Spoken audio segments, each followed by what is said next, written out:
Anytime you have a shape, you can always edit it after you've created it. For instance, this circle here, I can select it and I can go over to stroke on the right and I can increase the stroke size. I could completely remove the stroke by clicking the drop-down menu or choosing 0 as my stroke, and it will remove it completely. I can also see that then sets the stroke to none.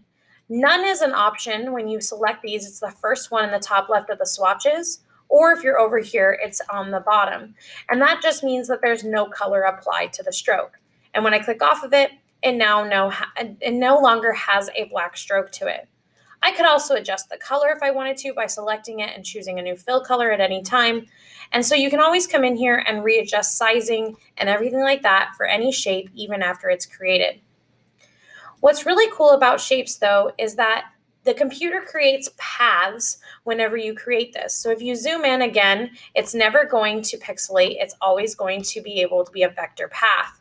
But what's also really cool is that the computer can see the different paths between them and learn how to combine them or not combine them.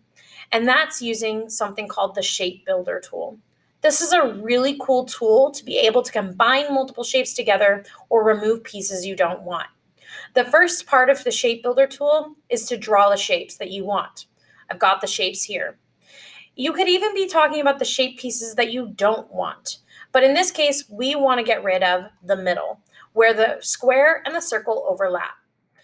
Once you have the shapes selected, shapes drawn, you then need to select the shapes. So I'm going to select them by clicking and dragging.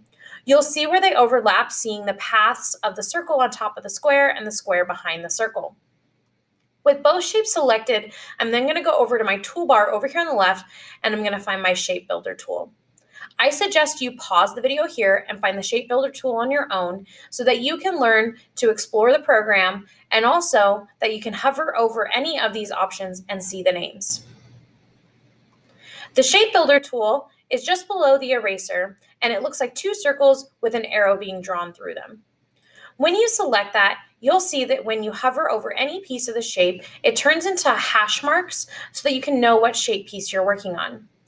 Right now, my cursor is set to have a plus sign next to it. The plus sign next to it means I'm combining. So what's really cool is if you click on one portion of the shape and drag across, it will draw a line and hash marks across anything that you drag across. And because there's a plus sign, it's going to combine them and turn them into one shape. You can now see that the paths have disappeared for the circle and for the square. I'm going to hit Control Z to undo that and take it back to being two separate shapes. Now, if I hover over the middle here and I hold Alt on my keyboard, you'll see that it has a minus sign next to it now. And the minus sign is going to remove that part of the shape, creating new paths and connecting these shapes together. So now if I deselect off of it and select back on, you can see I now have a circle or a square with a circle piece cut out of it and a circle with a square piece cut out of it. I can hit Control Z to go back, but because I'm using the Shape Builder tool, I can create different types of shapes, removing pieces and adding pieces, so that way I am not stuck with the rectangle, square, ellipse, and line.